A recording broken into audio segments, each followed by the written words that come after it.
हाँ जी, फोन आया सी और हाँ कि अंगूठी मंगवा ले, मैं मंगवा लेती है। तो मैं क्या कहनी मैं हफ्ते ਨੂੰ मेरी मुलाकात है तो उस तो पहले अरेंज कर दी। कदों मुलाकात है? हफ्ते ਨੂੰ अरी तो कर दे तो मंगवा दे। मैं कहता अवैस ਨੂੰ कहता अम्मी ने परसों आ जाएगी। उनके उत्थी तैयार करके तो मंगवा लेना। नहीं वो कहती है मैनू तुसीं हीरा मंगवा दो ते अंगूठी मैं इत्थों खरीदांगी, जो पैसे बननगे तुसीं मैनू दे देना। मैं क्या ठीक है। ठीक है।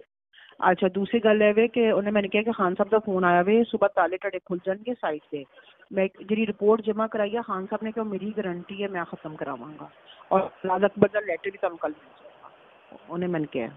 और जो टाइम है टाडा बीबी रात को मैंने दसेगी, ठीक है, क्योंकि मेरी तो पूरी चढ़ाई की है। मैं क्या एक काम नहीं हुआ फरा देखो है, एक काम नहीं हुआ। इमरान खान साहब ने भी 4 दिन ले लिए हैं, अभी तक लेटर नहीं आया, ताले भी लगे हैं, रिपोर्ट भी जमा हो गई है। मैं क्या अदालत में तो क्या बनेगा हमारा। मैंने कहा तो कहती तुम पैनिक ना हो। तो फिर मैंने पे फोन आया कि बीबी है कह रही है ठीक है कल तन लेटर लाजमी मिलेगा। ये हफ्ते तो पहले मंगवा दी हूँ। ये तुम किसको अंगूठी दे रही थी? तूने अव्वल को तुमने दी क्या है? मैंने कहती है तू कह रहा थी कि तू पूछा नहीं थी पहले कितने कैरेट हो गए?